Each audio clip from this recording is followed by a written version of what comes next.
आने वाला है और नया साल से पहले हम लोग हेल्थ के बारे में बात करेंगे, और वो भी किसी और से नहीं, वर्ल्ड रेनाउंड इंटरनेशनल कार्डियोलॉजिस्ट के साथ डॉक्टर समीन के शर्मा, जो कि अभी कुछ देर में हमारे को ज्वाइन कर रहे हैं। इटर्नल हॉस्पिटल राजस्थान का एकमात्र हॉस्पिटल है जिसको जॉइंट कमीशन इंटरनेशनल से एक्रेडिटेशन मिला है। ये बहुत ही स्ट्रिंजेंट प्रोसेस होता है जो कि दुनिया के बेहतरीन हॉस्पिटल को मिलता है, और इंडिया में सिर्फ 30 हॉस्पिटल हैं और राजस्थान का एकमात्र हॉस्पिटल है।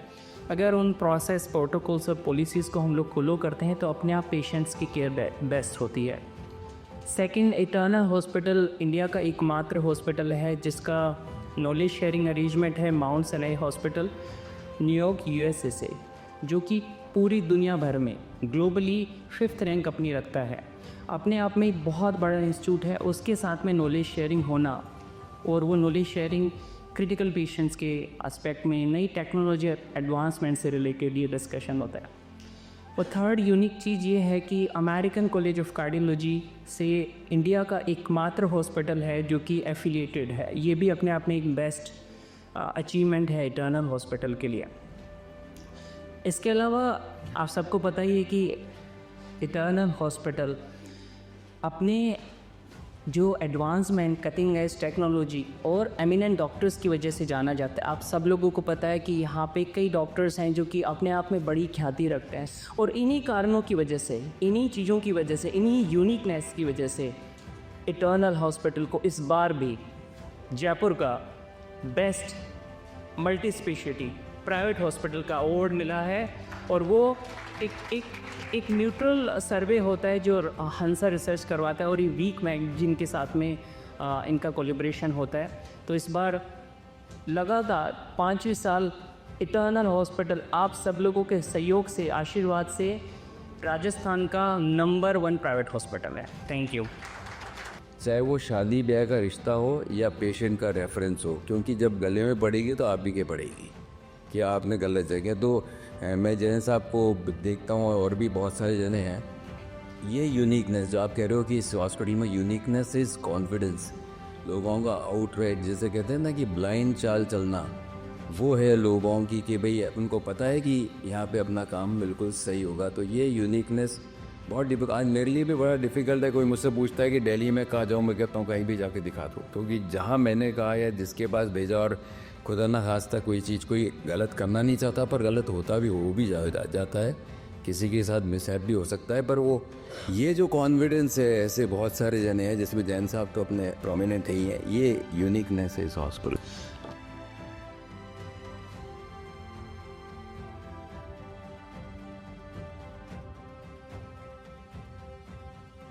Chairman and world renowned cardiologist Dr. Samin K. Sharma and co-chairperson and managing director Mrs. Manju Sharma का आज का जो, जैसे आप इंटरेक्टिव सेशन की अपन बात कर रहे हैं, वैसे तो सर से हर समय कार्डियोलॉजी की बात होती है, पर बात कार्डियोलॉजी नहीं है, बात है कि टोटल हेल्थ की अगर अपन बात करें, और जिस मिशन से सर ने और मैडम ने ये हॉस्पिटल स्टार्ट किया, आज इस पे अपन ज़्यादा डिस्कस कर रहे हैं। हेल्थ केयर सिस्टम की अगर बात करें इंडिया के अंदर, जैसे कहते हैं ना कि स्कोप भी बहुत है तो पर हर्डल्स भी बहुत है। दोनों चीज़ें बात करें, स्कोप बहुत है क्योंकि हेल्थ केयर अभी भी इंडिया के अंदर बहुत कम है, और चाहे वो रूरल पॉपुलेशन हो चाहे अर्बन पॉपुलेशन हो, सब जगह ही हेल्थ केयर अभी भी लैक है। और ख़ास तौर पे अफोर्डेबिलिटी की बात करें या क्वालिटी की बात करें, दोनों चीज़ों का कॉम्बिनेशन होना बड़ा मुश्किल होता है। तो इसी मिशन को लेके सर ने और मैडम ने आज से 10 साल पहले, करीब 2013 के अंदर ये हॉस्पिटल प्रैक्टिकली स्टार्ट किया था विद दिस मिशन। तो सबसे पहला मेरा सवाल जो है वो सर से ही है कि आपकी ये जो दिमाग के अंदर जो बात आई, क्योंकि आप इतने समय से यूएस के अंदर हैं, मैडम भी यूएस के अंदर थी, पर बात है ना सर से ये सीखने वाली बात है कि जहाँ से आप ओरिजिनेट हुए हो वहाँ के बारे में भी सोचो। तो किस तरीके से आपने ये सोचा कि यहाँ पे कितनी रिक्वायरमेंट है और किस तरीके से अपन आगे प्रोग्रेस कर सकते हैं? चलिए, बिल्कुल आलोक जी, एंड थैंक यू और भाई ऐसा सेशन करने के लिए, और बाकी welcome all of you and will give enough chance जिसको भी कुछ क्वेश्चन वगैरह पूछने हैं। तो जस्ट टू से कि ये ड्रीम था 1982, 83, 82 में अपने MBBS MT करके यहाँ SMS medical college after topping the Rajasthan university in 78 MBBS में। तो भाई अमेरिका जाना है, never took any flight, even no relatives in America, जाना अमेरिका चले गए। Then went to the best hospital, gradually went to, उसकी अलग हिस्ट्री है, but at mount Sinai. So then devoted full energy and strength to develop the cardiology, particularly the field of interventional cardiology। वो है कि blockage, आपके artery में blockage हो, गाल में ब्लॉकेज हो, लेगों में ब्लॉकेज, उनको ठीक करना, तो वो कहते हैं इंटरवेंशन। तो कैस लैब उसको नंबर 1 2005 में आई बिकेम अटेंडिंग ऑन 90, पहले ट्रेनिंग करने के बाद 7-8 साल, तो 15 ईयर्स में 2005 में माउंट साराय को नंबर 1 लिया है पूरे अमेरिका में। अब वहाँ तो कर लिया, अमेरिका ड्रीम हो गया, लेकिन दूसरा ड्रीम क्या कि अपन ऐसी चीज़ जयपुर में करें। तो काइंड ऑफ जो माउंट साराय में जो काम कर रहे हैं कि माउंट साराय की ब्रांच एक तरह से एक्सटेंशन जयपुर के लिए। क्यों? क्योंकि हालांकि कितने हॉस्पिटल्स हैं, लेकिन हर हॉस्पिटल में कुछ ही में सबके अपने अपने लिमिटेशन है, अपने अपने स्कोप है। लेकिन अपना जो विजन था ये था कि भाई affordable and transparent and the best heart care से चालू किया था अपन। हार्ट केयर अपने जयपुर में प्रोवाइड करें। अब ये बहुत डिफिकल्ट टास्क है, अब कैसे करें? या तो आप खानदानी रईस हो, आप ये ज़मीन है, आप हॉस्पिटल बना दो। पहले ताकि टेस्ट कर लेते, तो हमने एक छोटा सा हॉस्पिटल, सोनी हॉस्पिटल बना था, उसके साथ हार्ट की यूनिट करके देखा कि भाई स्कोप तो है कि आप सही प्रोवाइड करोगे तो लोग पेशेंट्स आएंगे।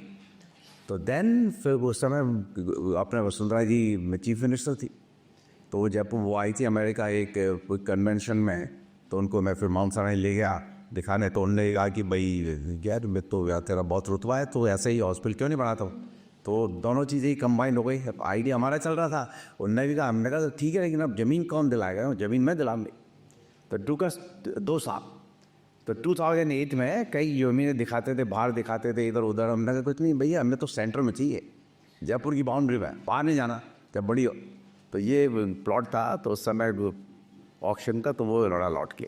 तो उससे ये फाउंडेशन, ये 2009 में मंजू सिंह ने फाउंडेशन डाली इस हॉस्पिटल की, तो उसको 5 साल बनने में लगे 2014 में। तो बेसिकली पॉइंट ये था कि 2 ड्रीम्स थे।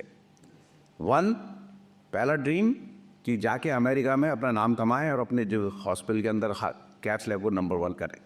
और दूसरा ड्रीम था कि ऐसा ही हॉस्पिटल अपने जयपुर में बना, जिससे कि अपने जयपुर वासियों के, जयपुर से अपनी सारी ट्रेनिंग हुई, जयपुर में, राजस्थान में, नॉर्थ अमेरिका में नंबर 1 हॉस्पिटल बने।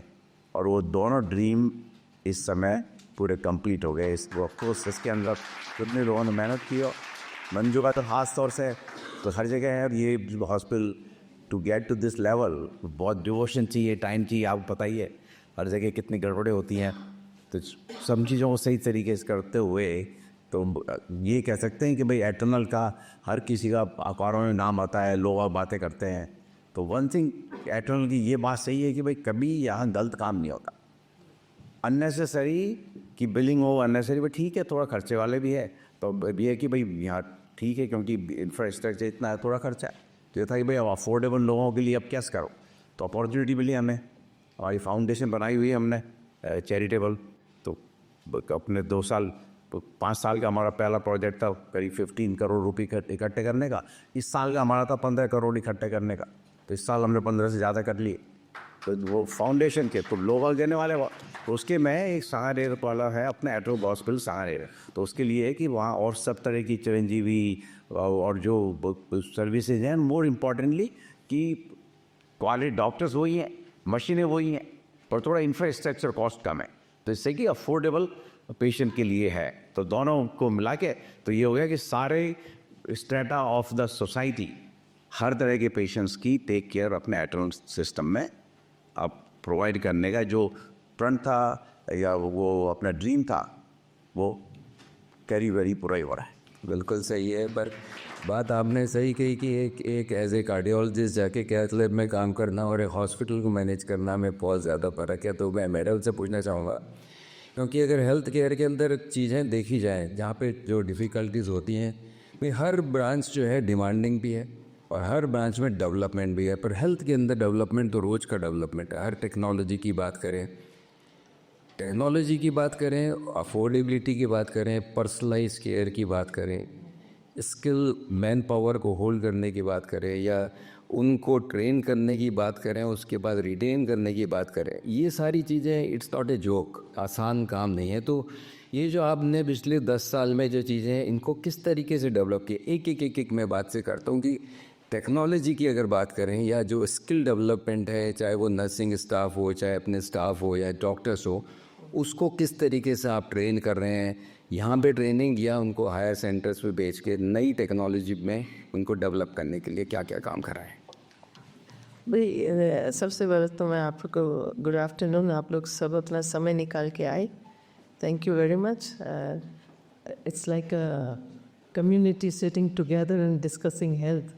ये भी एक बहुत इम्पोर्टेंट पार्ट है। ये एक यही ड्रीम था एक्चुअल में कि लोगों को प्रिवेंशन मोड पे अगर हम लोग ला सकते हैं, क्योंकि केयर तो और क्योर तो होगा ही होगा, पर डिजीज़ हुई है तो उसका तो कुछ ना कुछ तो करना पड़ेगा। बट प्रिवेंशन मतलब है कि आपका थॉट प्रोसेस को चेंज करना before you get into trouble. तो वो ही एक अवेयरनेस जो होती है कि हम कम्युनिटी में स्प्रेड कर सकें और उस चीज़ से रोका जा सके जो नहीं होना चाहिए। खैर, तो यही एक ड्रीम था बेसिकली कि हम लोग इंडिया आए, जयपुर आए। हम लोग भी जयपुर को ही बिलोंग करती हूँ मैं भी। तो अब यही है कि जब ये हॉस्पिटल बन रहा है तो कार्डियोलॉजी एक हमारा डोमेन था डेफिनेटली। इनिशियली ये था कि कार्डियोलॉजी, न्यूरोलॉजी एंड ऑर्थोपेडिक्स, इस चीज़ को हमको करने का था। बट क्योंकि ये इस प्रोजेक्ट को बहुत लंबा नहीं कह सकते, तो उसको 3 साल में हमने इसको डिलीवर किया, keeping cardiology the main domain of Eternal hospital. तो आपका कह रहे कि भाई टेक्नोलॉजी क्या होता है, जब आप एक डिपार्टमेंट खोल लेते हैं तो दूसरा डिपार्टमेंट शुरू करने के लिए आपको जो हिकअप्स आने होते वो कार्डियोलॉजी से मिल गए थे। और लर्निंग 40 साल की लर्निंग तो थी। घर में सुबह रोज़ ब्रेकफास्ट में भी कार्डियोलॉजी, लंच में भी कार्डियोलॉजी, डिनर में भी कार्डियोलॉजी एंड स्लीपिंग भी कार्डियोलॉजी। बहुत सारे पेशेंट तो वाकई मैडम को डॉक्टर ही समझते हैं जब टेक्निकल बातें करते हैं मैडम, क्योंकि इतनी लर्निंग मैडम की हो चुकी है कि एक जो ग्रेजुएशन या पोस्ट ग्रेजुएशन करता है उससे ज़्यादा चल रही है। उसका भी एक बहुत अच्छा जोक है। तो बट उससे एक मेरे को एक्सपीरियंस हो चुका था। अब it depend from person to person actually. I am very curious person. तो मुझे ये था कि भाई कार्डियोलॉजी के तो I can handle very well, but जैसे ये क्योंकि कार्डियोलॉजी है तो ICU है, तो ICU I started learning ICU critical care क्या होती है। तो अच्छा, क्रिटिकल केयर जब समझा तो ऑब्वियसली यू नीड टेक्नोलॉजी, उसको कैसे मैनेज कर सकते। तो कार्डियोलॉजी जब शुरू किया था, आई रिमेंबर शुरू के दिन में ही एक हमारा एक पेशेंट था, आप ज़रूर याद होगा उस पेशेंट का नाम कोई भार्गव थे। तो वो ही वॉज वेरी सिक, कोई बचने की उम्मीद नहीं लग रही थी। And I was so depress that day. मैंने कहा कि मैंने अपने क्रिटिकल केयर के डॉक्टर बोला, मैंने कहा क्या चाहिए आपको इस वक्त कि इससे ये मरीज़ बच जाए। हाँ, ये मुझे याद है। आपको याद होगा। तो उन्होंने बोला कि मुझे CRRT मशीन। आप विश्वास नहीं करेंगे, 24 घंटे में मैंने नई मशीन क्या क्या नहीं किया उस नई मशीन को यहाँ पे लेके आए। And that cost it's a huge amount of money, but वो आई, मेरा पूरा एफर्ट उसमें था। वो बात अलग है कि उसकी ज़िंदगी इतनी लिखी हुई थी, उसने उतना ही सांस लिया। बट आज उनकी सिस्टर हमारे साथ जुड़ी हुई है एज अ साइकोलॉजिस्ट। क्या है? हाँ, भार्गव है। तो ये एक था, उससे ये हो गया कि हाँ क्रिटिकल केयर की लर्निंग हो गई। क्रिटिकल केयर खोला तो उसके बाद में ऑर्थोपेडिक्स, न्यूरो। तो now I am trying to understand all the departments. और फिर मेरे साथ में कहते हैं ना कि you have to delegate your work. When you delegate you know what's in the market. आजकल technology is like Apple, every 6 months something new is coming. अब न्यू इज कमिंग तो ऑल दिस डॉक्टर्स आर बच्चेस, madam ये आ गया ये करे, madam ये आ गया ये करे, तो वी डू। क्यों? Reason being you know I am dealing, being in management I have to deal first doctor to deal is doctor Sharma.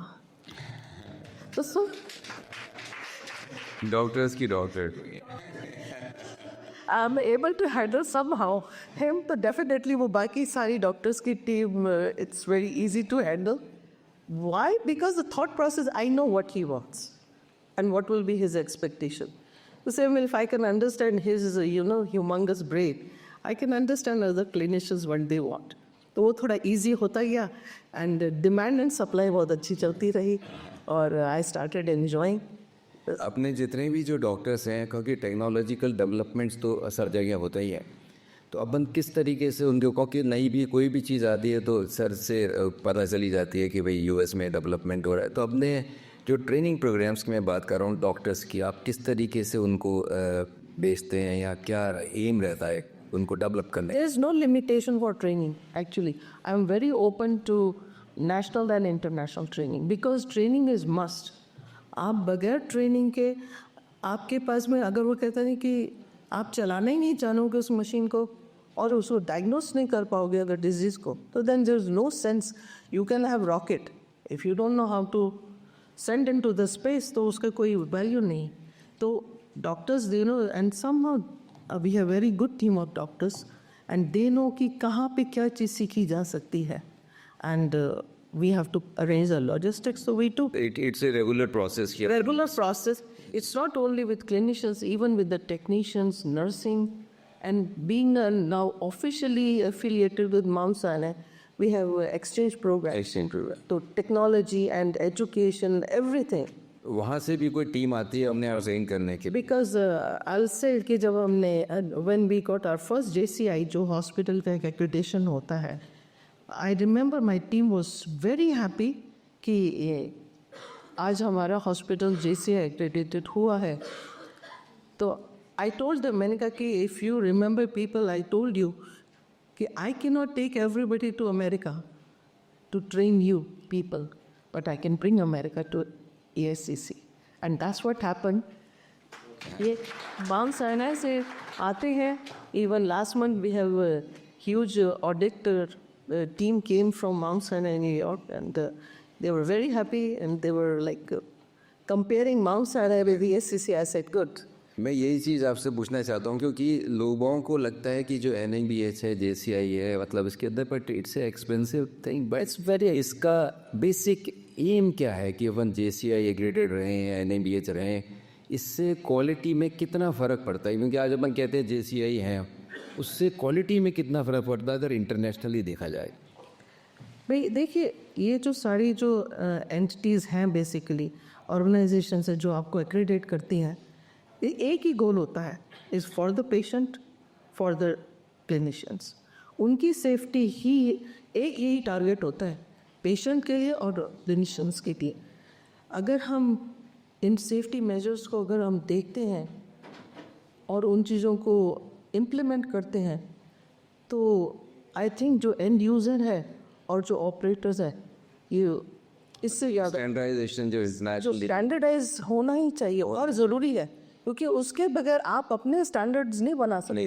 आप अकॉर्डिंग टू योर नेशन, क्योंकि देखिए there are lot of hitches. US it's not JCI. अब वो लोग उन्होंने जैको बना दिया उसको, बट इंटरनेशनली अगर आज भी किसी को JCI लेना है तो they have very standard operating procedures हैं. You have to follow it and you have to clear that. और उसमें आप अगर वो आपसे इंटरव्यू कर भी रहे हैं तो दूसरा जना नहीं बोल सकता उसमें बीच में, यू हैव टू आंसर. तो उसमें मैं जवाब नहीं दूंगी. जो थर्ड टियर डाउन द को बिल्कुल, मैं भी दोनों में मैंने पेश किया ही है. बिल्कुल सबको इससे एक पेशेंट को जो केयर को जो क्वालिटी केयर है वो definite quality care and transparency, यही उसका एक मोटो है. सर मैं आपसे पूछना चाहूँगा क्योंकि टेक्नोलॉजी की बात हुई कि आजकल डिजिटलाइजेशन और AI का ज़माना है, तो जब क्या आपने ये लीपिंग इनटू 2025 की अगर बात करें तो डिजिटलाइजेशन और AI का कितना फ्यूचर मानते हैं आप मेडिकल केयर को लेके? आप वहाँ पे क्या इस बारे में चल रहा है? क्योंकि आजकल AI से सब चीज़ें होने लगी, तो हेल्थ केयर सिस्टम के अंदर डिजिटलाइजेशन या अगर बात करें AI का कहाँ रोल मानते हैं आप? नहीं, वो actually going forward digital age had already come. More important AI, and how AI will change our medical practice. I'll just stop you. Few things I just want to add, that when we wanted to make this hospital, idea was to make a unique. There are many hospitals, so for every aspect. So as said, three things you need: the building or infrastructure, then technology, and then staffing, the manpower. So as you see this building, we decided we need to make it at the international standard. So then you have to get people from outside. The building was built by Shapurji Palambi. There was nobody from Jaipur, Rajasthan. Then interior was done with Blue Star from Delhi. Then inside with the HOSMAC, many other teams, the basically whole idea was to make it with the international standard. And then extension of those international standard with whether you do NHLBI or NABH or now the JCO or JCI, is just to improve the standard. So your building has to be with the code, your gallery, where should be the bathroom, and all those things are standard. So when building was made, keep that in mind, that how much should be your corridor, because all those things are important. Otherwise, people make changes. Once you get a JCI, because they know the JCI accredited hospital in Rajasthan, because we have to follow. So we had that in mind back then, that we ultimately will be. And purpose of those basically is you're improving the quality of care, you're standardizing the operating procedure, and everyone, it's for the benefit of the patient and for the doctors. So everywhere there is a standard operating procedure, will be done exactly the same way. All staff has been educated for that purpose. And when they come for review and to certify and recertify, is all there we speak. They look at all the documents, and they 3 or 4 days, the intense grueling, and they speak to the staff. So that was the part of improving the standard of care. Now, and then the equipment, we said we are going to buy all new, all latest. And of course, whether it's a 256 slide CT scan, 3 Tesla MRI. So some of the things which you actually 3 Tesla MRI we had in before I had in Mount Sinai. So key was that buy the best of the equipment. Then the manpower. Manpower, the trained, as much as trained physicians, nurses, paramedical staff, even from security, GDA, all those, the trained people. We get the agencies, provide those people, so provide that best care. And to educate particularly more so for the nursing staff, more so for the doctors, this exchange with the Mount Sinai. And the what advantage of the Mount Sinai is also is that we can bring somebody for some complex procedure to be done here. Second, the doctors can go. Every other month there will be somebody goes. That just now, another one of our cardiologists was there for 1 week earlier this month. They go for some other training for the neurology, pulmonary, and whichever point ICU training and so. So therefore exchange. And then the research. So things which are still being studied. The Sinai has done about 7 trials apne ESCC.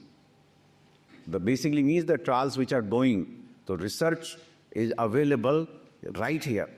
So what does that mean? The things which are going to come in few years, our patients who are part of those trials are being benefited. So key is in all the way. So basically in a nutshell, one, ESCC itself taking the journey to this level, and that we're making with the Mount Sinai.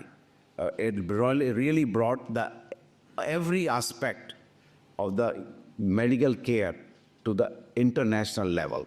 Right here, right in Jaipur, right in Rajasthan, right in India.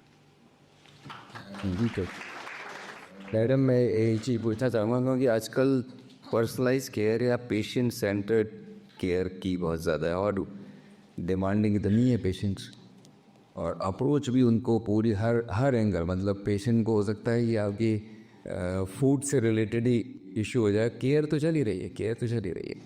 तो इस पे आप कितना work करते? लोग बस सोचते हैं एक हॉस्पिटल चल रहा है तो मतलब नर्सिंग स्टाफ है, टेक्नीशियन है, डॉक्टर है, मैं पूछना चाहूँगा आपके कितने डिपार्टमेंट्स हैं जो लोगों को पता चलेगी कितने डिपार्टमेंट एक पेशेंट केयर में इम्पॉर्टेंट है? आई थिंक इसके लिए मैं प्राचिश को भी यहाँ पे बुलाना चाहूँगी to be the part of this meeting. Actually you know personal touch is the most important part. Doctor अपना काम कर रहे हैं और टेक्नीशियंस अपना, नर्सिंग अपना, जीडी अपना. बट अगर आपने पर्सनल टच दिया, आप लोग मेरे को most of the time you people अगर आप कभी विजिट करते हैं आप मेरे को राउंड पर ही देखेंगे. I don't sit in my chamber, I am always on rounds. तो जब आप पर्सनल टच होते हो और मैं देखती हूँ कि ऐसा नहीं है कि राउंड लिया it is just looking through. So you pick up things क्योंकि वो SOP मेरे दिमाग में है कि क्या चीज़, चाहे वो इंफ्रास्ट्रक्चर वाइज हो, चाहे वो केयर वाइज हो, चाहे वो जो डे टू डे ऑपरेशंस जो होते हैं उस चीज़ को ध्यान में रखते हुए. तो पर्सनल टच इसके लिए बहुत ज़रूरी है. चाहे वो छोटी सी डिमांड, अगर एक किसी पेशेंट की डिमांड आ गई है कि आज चाय हमको देर से सर्व हुई, तो आई गो पर्सनली कि वो चाय देर से सर्व क्यों हुई. Before I come to this hospital, क्योंकि मैं सांगानेर जाती हूँ, 11 बजे मेरी टेबल पे सारी डिटेल होती है पेशेंट्स के कंप्लेंट्स, अच्छी और बुरी दोनों, every day. And we take care of each and every complaint personally कि ये क्यों हुआ उसके. And it's not that only seeing the problem, rectification of the problem is also very important. चाहे वो फूड से रिलेटेड हो, चाहे वो केयर से रिलेटेड हो, चाहे वो नर्सिंग से रिलेटेड हो. क्योंकि पेशेंट जब आता है, we know everybody go to the deepest to their pocket to get treated, and at every step care is the priority. तो वो और patient they are very aware, very smart patient. आप नहीं कह सकते, they know what they want and what they are expecting from a turnaround. आपने सांगानेर की बात की तो क्योंकि जो पेशेंट केयर में अफोर्डेबिलिटी एक बहुत मेजर इशू, कितने बच्चे पर उस ये जो सांगानेर का जो हॉस्पिटल आपने तो स्टार्ट किया उसके पीछे एम क्या है? भाई क्वालिटी भी चाहिए लोगों को और अफोर्डेबिलिटी भी चाहिए, तो क्या एम से स्टार्ट किया वेबसाइट?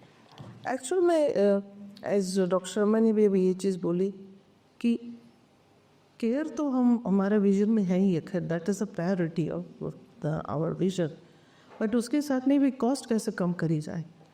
आज के तारीख में यस, सांगानेर हॉस्पिटल ESCC से अराउंड 25 to 30% सस्ता है.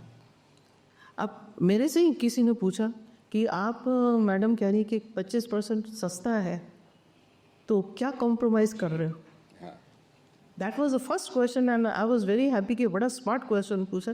फिर सस्ता क्यों कर रहे हो, कहीं ना कहीं आप कुछ कमी कर रहे हैं क्या. तो मैंने बड़ा सिंपल से उनको एक चीज़ जवाब दी. मैंने कहा कि जो इंफ्रास्ट्रक्चर की जो कॉस्ट है ना वो मेरी बहुत कम है यहाँ पे. वो लागत मेरी ESCC से कम नहीं तो 70% कम है. तो मैं वो जो 70% यहाँ पे इंफ्रास्ट्रक्चर कॉस्ट बचा रही हूँ, I am giving back to the society. बिल्कुल, बहुत अच्छी बात है. डॉक्टर प्राचीश, शायद चाहूँ आलोक सर हमारे हॉस्पिटल से के इंसेप्शन से हमारे साथ जुड़े हुए हैं. हॉस्पिटल की सारी बारीकियों से वाकिफ़ हैं और मुझे लगता है मैं इनका नाम इसलिए ले रहा हूँ क्योंकि हमारे हॉस्पिटल में बहुत सारी ऐसी चीज़ें हैं जो जाने अनजाने जब कभी हमसे स्लिप होती हैं तो आलोक सर वो पहले होते हैं जो कि आके बताते हैं कि इसको ठीक कर लो.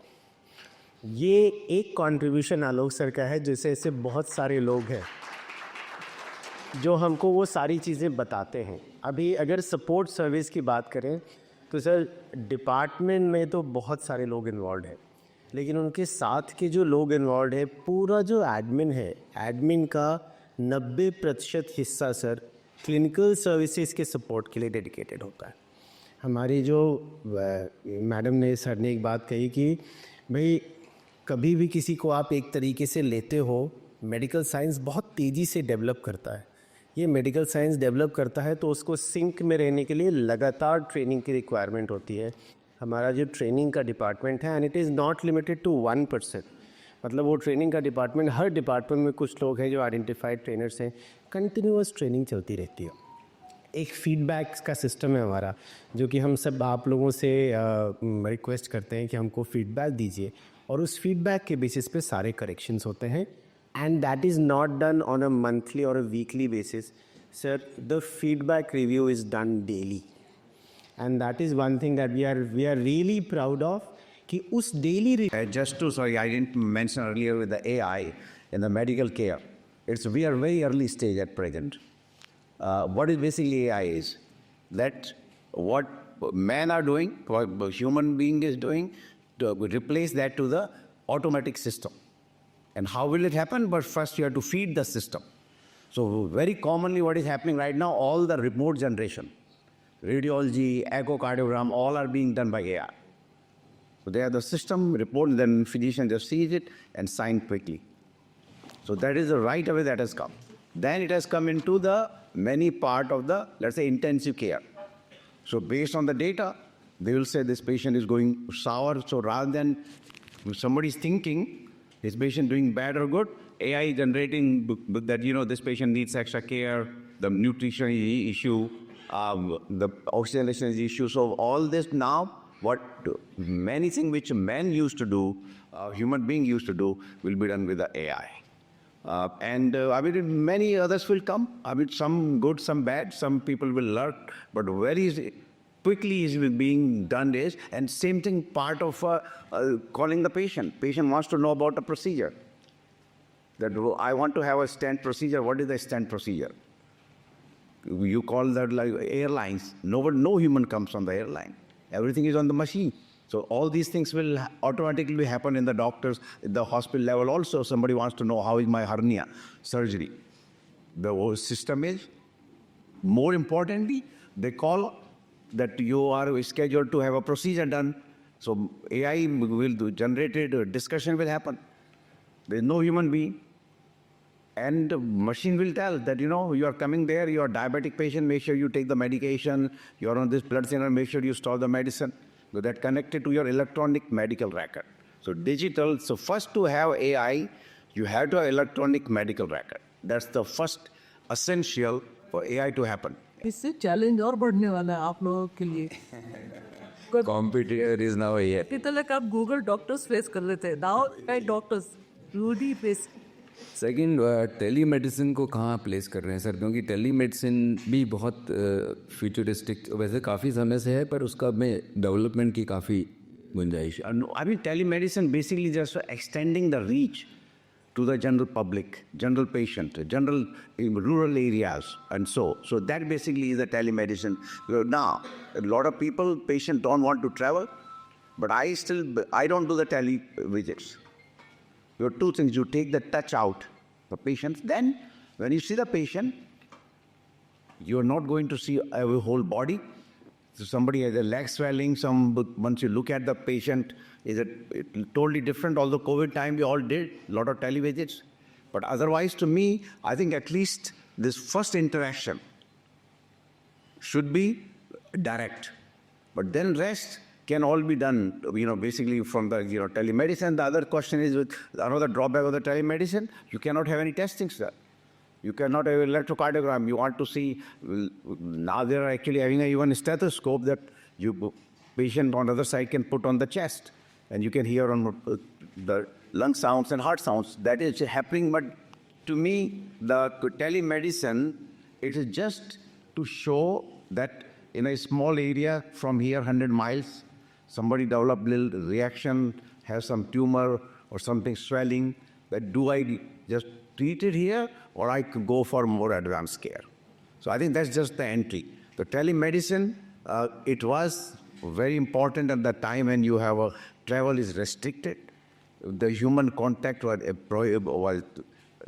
kind of, everybody was reduced because of the infection issues of the COVID. And so from my point of view, I think telemedicine will have a very low role. AI, on the contrary, is going to become big and big and big. Madam basically telemedicine में diagnostics नहीं हो पाते हैं, diagnosis नहीं हो पाती, but इसमें जो हम लोग यहाँ पे कर रहे हैं, आप रूरल एरिया नहीं, मतलब बोलूँगी Jaipur to New York, if we as a part of ESCC, we encourage second opinions, third opinions, and when we have very sick patients and they need opinions, I send all the reports to Mount Sinai to get the last verdict of the patient कि भी क्या होना चाहिए. And I think that is extended form of telemedicine where you have diagnosis, but what should be the line of treatment? You can guide them. At least you can guide them. और उसे patient को without going to US or expert opinion, global expert opinion, I think this privilege we are given to our EACC patient family. Madam आपसे मैं पूछना चाहूँगा क्योंकि जब hospital जैसे इनिशियली स्टार्ट हुआ कि कार्डियोलॉजी से स्टार्ट हुआ, फिर स्पेशलिटीज जोड़ दी गई, न्यूरो जुड़ा, गायनी जोड़ी, फ्यूचर आगे next step 2025. Future is oncology. And what I'm reading, it is going to be very bad kind of onco patients की जो होगी डिमांड वो बहुत ज़्यादा होने वाली है. एक पेंडेमिक टाइप का ही जो हो रहा है अभी. आई थिंक इस चीज़ को संभालना को टाइम आ गया है. And earlier I was not mentally prepare. शायद अगर मैं मेंटली प्रिपेयर होती तो शायद I would have started onco also at the same time. I was emotionally kind of weak to handle onco patients. But अभी मैं EOL पेशेंट्स का I started doing it so mentally emotionally and I am strong now. और अब उसकी ज़रूरत इसलिए पड़ने वाली है कि I am very confident on my system and the personal touch which I can give now which I was not able to do earlier. I think I will be able to deliver oncology department much better and with the commitment. I would say, of course, when you get into the business, you think, what you can give out of the box, what other hospitals are not giving. So I have my own trump card, which I'll open when I'll start. The next mission is onco. With all these specialties, onco, medicine, surgery, It is a pipeline. Very soon, probably you will listen that Eternal is coming in. very, very nice. With personal touch, which is the most important part of the patient, which I don't think so as of now any other place is giving. That's why I said, there is a trump card and I'll be opening that. Very nice and good luck for that. Sir मैं अपने कि आप आज sir हैं और internationally renowned cardiologist हैं, अपने hospital में बहुत फर्स्ट हुए हैं, चाहे वो माइट्रल वेल्व को लेके हो, चाहे लीड पेसमेकर हो, टाइब्यू, बहुत सारी चीज़ें अपन ने. ट्रांसप्लांट भी अपन हाईएस्ट राजस्थान के अंदर कार्डियक ट्रांसप्लांट करें. फ्यूचर कार्डियोलॉजी में वहाँ पे क्या डेवलपमेंट चल रहा है, लोग बाग जानना चाहेंगे कि फ्यूचर क्या है. जैसे स्टेंट आए, मेडिकेटेड स्टेंट आए, वेल रिप्लेसमेंट हुए, बिना सर्जरी के होने लगी, नेक्स्ट स्टेप कहाँ है? हाँ, तो अपने हार्ट के हिसाब से 3 इम्पोर्टेंट है सब डिवीज़न. एक तो है जैसे ब्लॉकेज होता है, उसमें आप स्टेंट लगाइए या बाईपास करिए. तो एक्चुअली आप ये देखो, बाईपास जो इंडिया में हो रहा है that is far better than which done in America. वो क्योंकि यहाँ जो आर्टीरियल बाईपास करते हैं बीटिंग हार्ट पे, तो टेक मोर आर्टरीज, क्योंकि वेन वगैरह में तो पैर से वेन लेना उसमें ज़्यादा नुकसान भी है, खर्चा भी है. आर्टरील जो आर्टरी आपने उसमें सिंपल होता है, तो वो आर्टरील बाईपास यह ज़्यादा होते हैं बजाय कि अमेरिका से. तो आर्टरील वो दूसरा है स्टेंट्स का. स्टेंट की डिज़ाइन चलते जाएंगे भाई, उसमें अलग से कुछ बनना नहीं है, लेकिन कई नई टेक्निक्स आती हैं कि भाई कैल्शियम के लिए ये है, वो सब जो ये वहाँ होते हैं उनको अपन इमीडिएटली यहाँ ले आते हैं.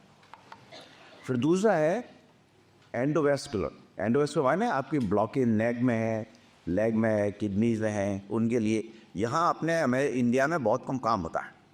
अधिकतर लोग ये है कि भाई जरा पैर में दर्द हो रहा है, थोड़ा धीरे चल लो, कुछ नहीं, ब्लॉकेज वगैरह वो स्टेंट वगैरह लगाने कोई नहीं है, थोड़ा धीरे चल, तो वाली बात. तो वहाँ काफ़ी है काम.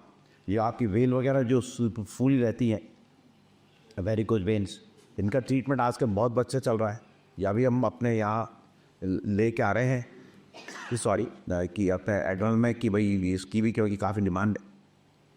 तो तीसरा है वाल्व. तो जो वाल की जो प्रॉब्लम्स हैं अभी तक मेजॉरिटी ऑफ देम होते हैं वाल की सर्जरी होती थी। तो अब सारे वाल जो हैं हार्ट के उनको अपन रिप्लेस कर सकते हैं बिना सर्जरी के। तो जो अभी मोस्ट कॉमन है वो एओर्टिपा, उसे कहते हैं टावी। यहाँ एक्सपेंसिव जरूर है वो, आप यदि सर्जरी कराओ तो 5 लाख का बैठता है, टावी की मिनिमम कॉस्ट बैठती है 13 लाख, अमेरिकन वाल लगाओ तो 25 लाख है। लेकिन वो ये हो गया कि बिना सर्जरी के आपने वाल चेंज कर दिया, कोई एनेस्थीसिया नहीं दिया, पेशेंट 2-3 दिन में तो घूम रहा है अपने आराम से चल के, कोई स्कार नहीं। फिर है माइटल में, लीकी माइटल वाल में या नैरो माइटल वाल का बलून करते हैं, लीकी के अंदर हम क्लिप लगाते हैं। ऐसे ही जो ट्राइकस्पिड वाल के अंदर है उसमें भी क्लिप लगाते हैं, उसको रिप्लेस करेंगे। तो ये जो वाल चेंज प्रोसीजर है ये अब अगले 1-2 सालों में बहुत ज़्यादा हो जाएगा, और इसलिए भी हो जाएगा कि अभी तो बहुत एक्सपेंसिव है। जब 2-3 कंपनियाँ आ जाएंगी कंपटीशन से तो प्राइस कम आ जाएगी। और अपन देख चुके हैं कि पहले शुरू में जब ड्रग कोटेड स्टेंट आए थे, डैश जिसे कहते हैं अपन, DES, उस समय शुरू में होते थे 4-4 लाख के। जब 4-5 कंपनी आ गई 60-70 हज़ार का हो गया।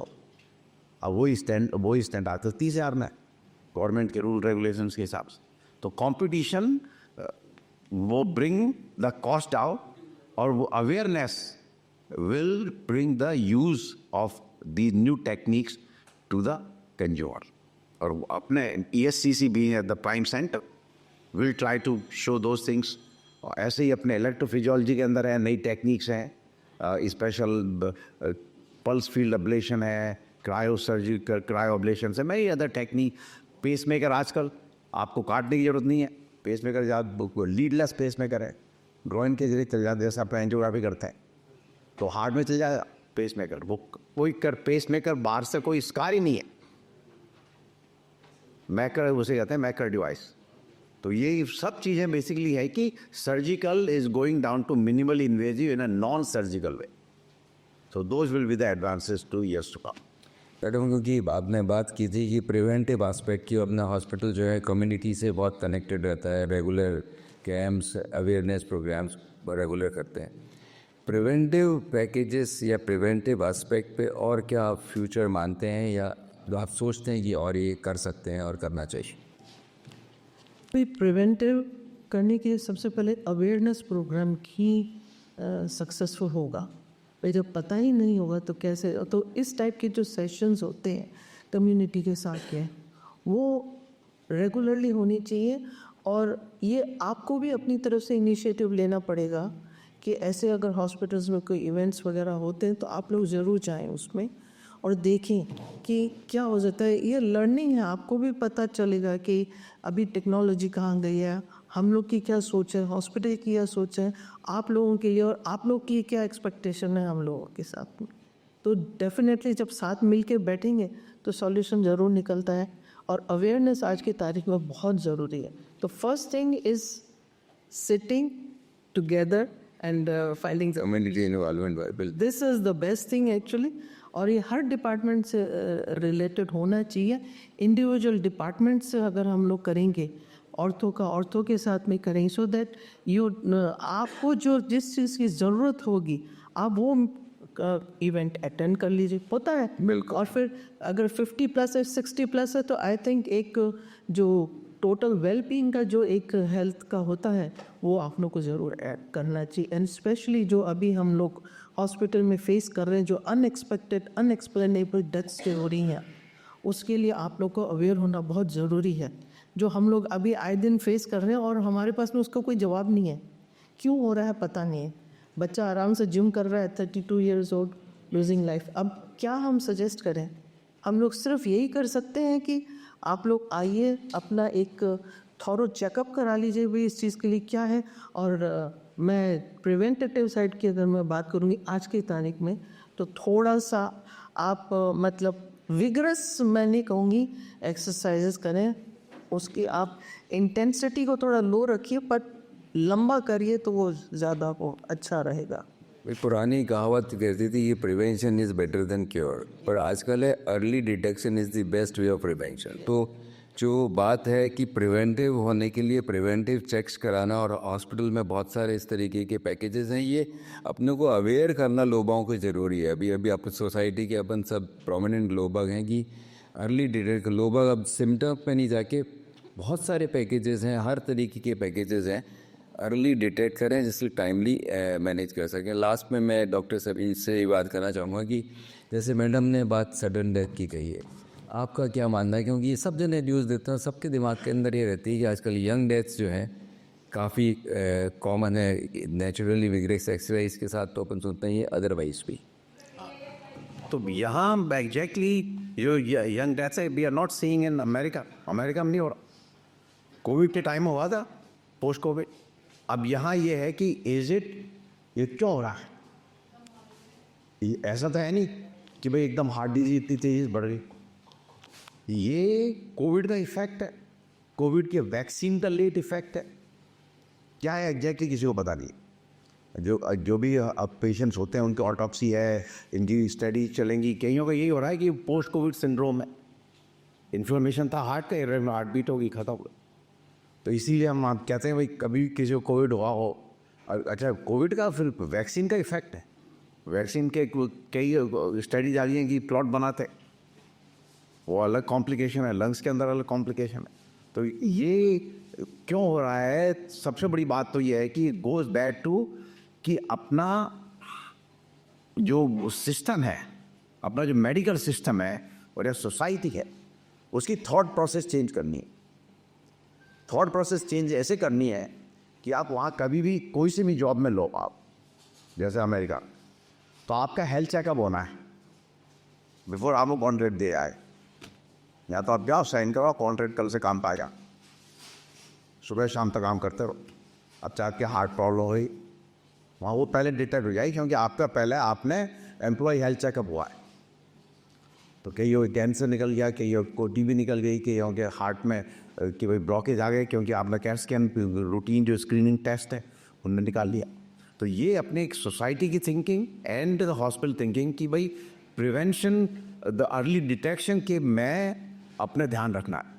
तो अब ये है कि ऐसे जो केसेज हैं, मान लो अब ये है कि एग्जैक्टली अपन को पता नहीं है उनकी जिनकी ऐसे सडन डेथ्स हुई हैं, हो सकता है इनके कोविड हो आज से 3 साल पहले, 2 साल पहले, बाद उन्होंने हार्ट का चेकअप कराया नहीं, MRI वगैरह से भाई क्या है उसमें।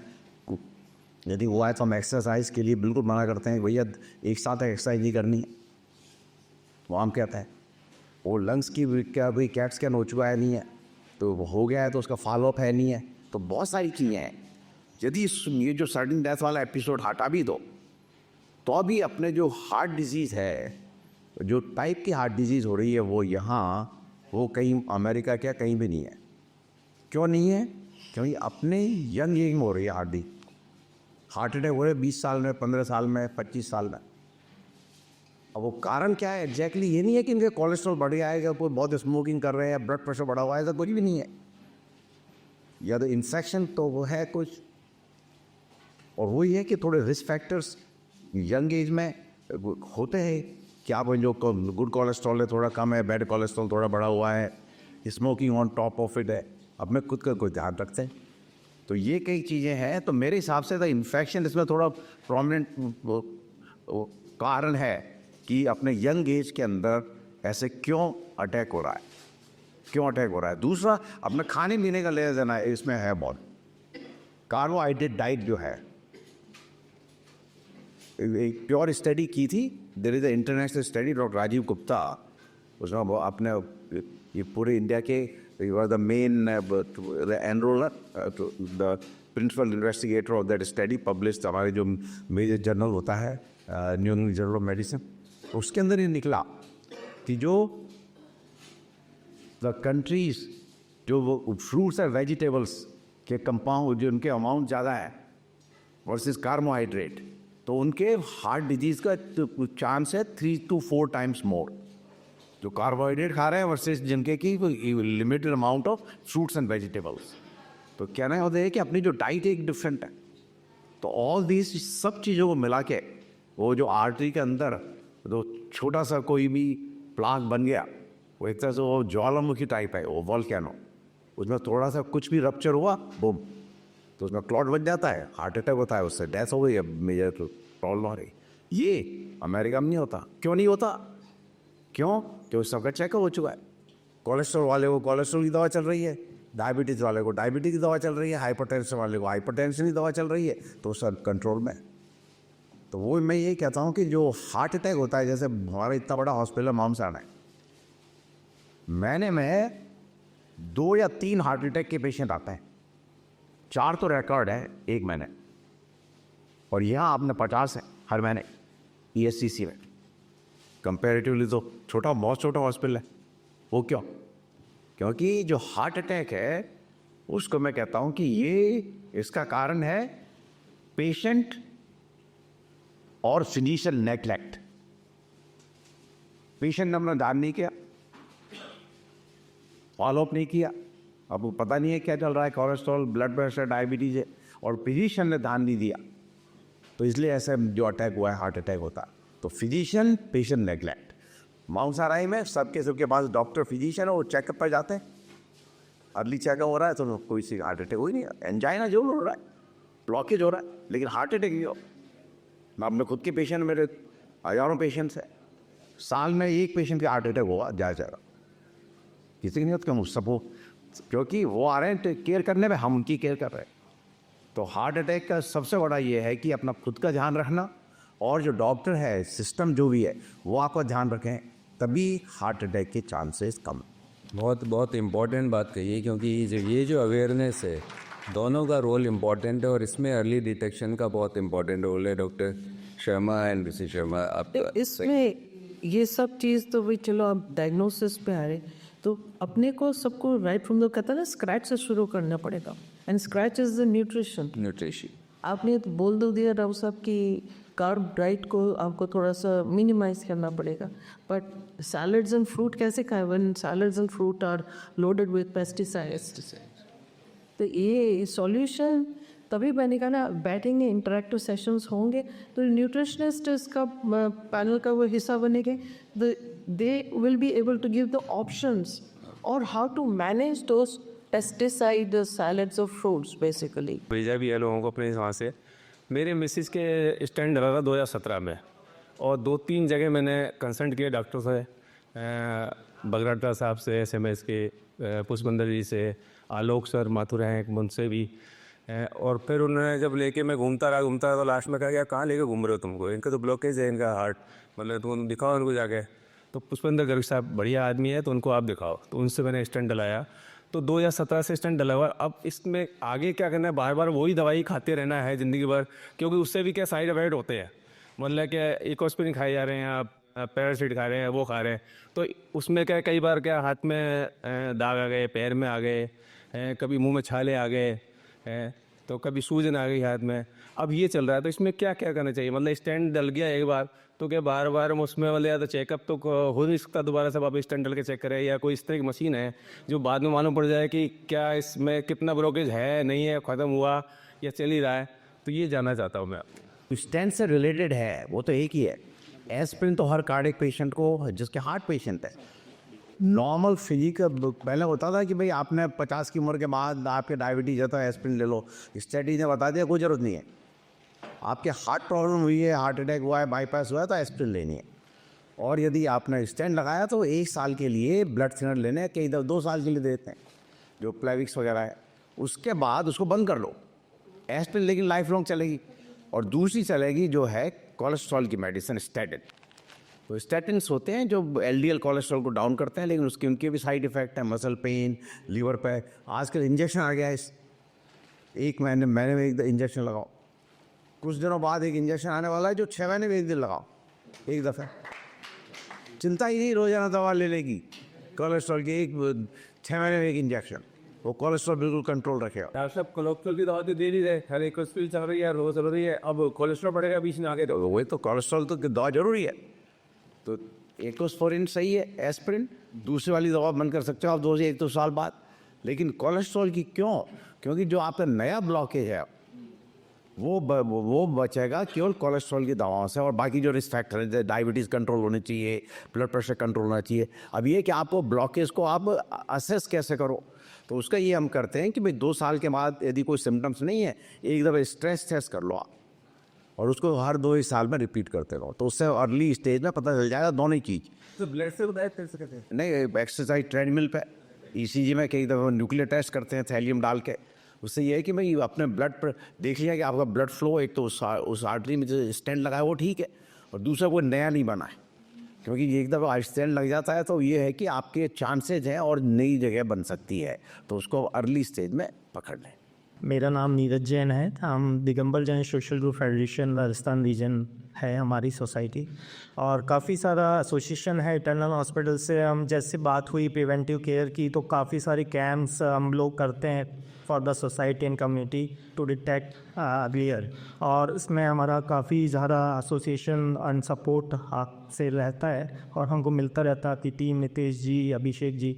मैं जैसे अभी बात हो रही थी कि कार्ब रिच डाइट है हमारी इंडियन फूड में ज़्यादातर, तो हमको उसका अल्टरनेट थेरेपी जैसे हम फाइंड आउट करते हैं वेज और फूड्स, जैसा आपने बताया कि हाईली पेस्टिसाइड्स है, तो क्या अल्टरनेट हमें इस समय देखना चाहिए?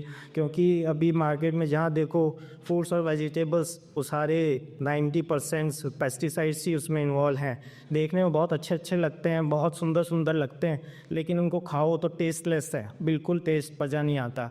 और फूड हमारा जो है वो कार्ब रिच है, तो क्या करना चाहिए ताकि हमारा जो फैमिली है वो हेल्दी रहे, मेंटेन रहे? जो ग्रास रूट प्रॉब्लम है वो न्यूट्रिशन है, तो कभी एक सेशन हम न्यूट्रिशन पे रख लेते हैं। And that's why I said female सामने आए ज़रूर, क्योंकि they are the important part of the society, those who serve. तो अगर आप खुद अवेयर होंगे, आपको नॉलेज होगी कि कैसे फूड को हम टेक केयर करें बिफोर कुकिंग, और कैसे उसको सर्व किया जाए, क्या उसकी मतलब करना बार बार खाना गर्म नहीं करना चाहिए। There are lot of things actually जो हम स्टडी करते हैं इन चीज़ों की। इस पे एक दिन हम लोग सेशन रखेंगे और इसकी डेप्थ तक जाएंगे, ताकि आपको इसको प्रॉब्लम सॉल्व करने में आसानी हो। मीनवाइल कम खा लीजिए ज़्यादा से, मैं यही सोचती हूँ कम खाने से हम मरेंगे नहीं, बस ज़्यादा खाने से ज़रूर मर सकते हैं। तो कार्ब, क्योंकि रिसेंटली अभी मुझे किसी ने, जैन समाज के तो नहीं है वो, तो उन्होंने कहा कि कितना खाना चाहिए, क्योंकि उनकी पूरी फैमिली ने इतना वेट लूज़ किया, तो कह रहे कि मंजू जी इतना जिसमें समा जाए। तो ये जैन्स, और मैं खुद 6:30 बजे के बाद में मैं नहीं खाती हूँ, और कोशिश यही रहती है कि इतना जितना समा जाए बस। तो वो अब मैं इतना तो मैं अंजलि तो दे ही नहीं सकती।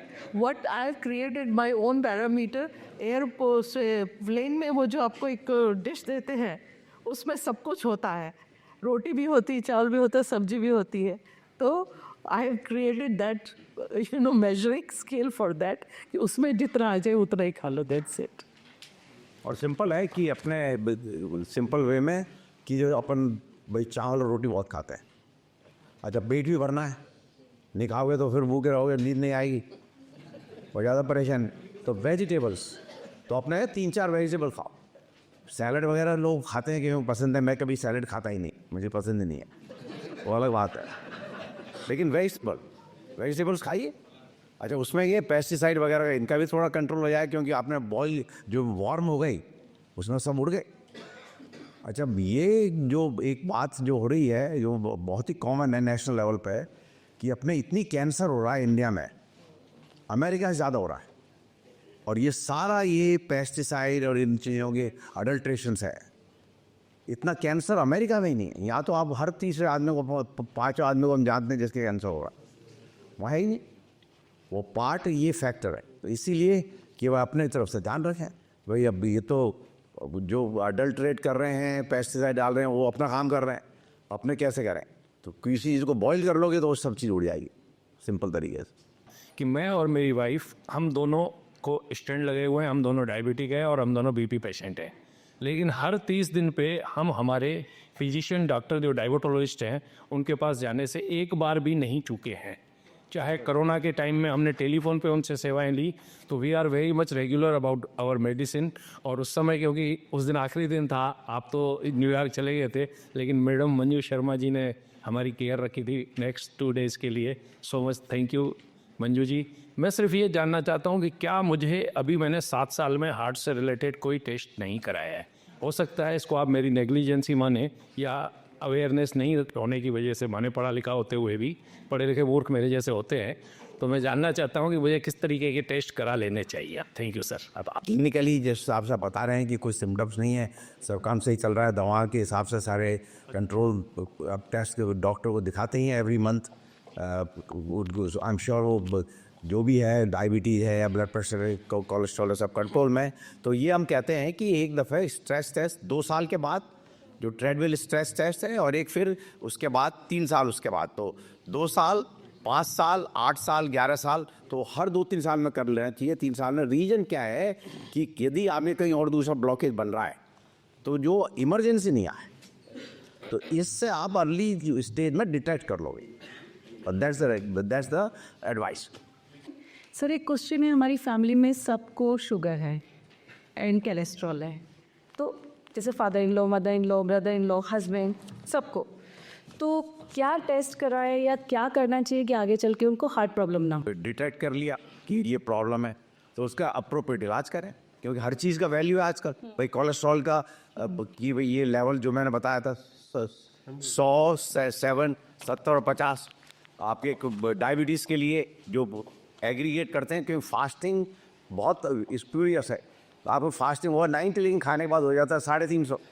वो तो A1C कि भाई A1C 7, 7.5 के आसपास होना चाहिए। उसके लिए या तो आपने एक्सरसाइज करी, नहीं करी तो आपको डायबिटीज़ की गोली लेनी चाहिए। तो जो भी है कि गोलियाँ, हालांकि आप नेचुरल तरीके से करना चाहते हैं, लेकिन हर चीज़ें नेचुरल नहीं हो सकती, नेचुरल से नहीं हो सकती। तो आप दवा लेना, दवा लीजिए, तो उससे कि अपने वो कंट्रोल में रहा, तो वो चीज़ें कंट्रोल में रही तो फिर उसका जो इफ़ेक्ट है वो बहुत कम होगा। ये सबसे खास बात।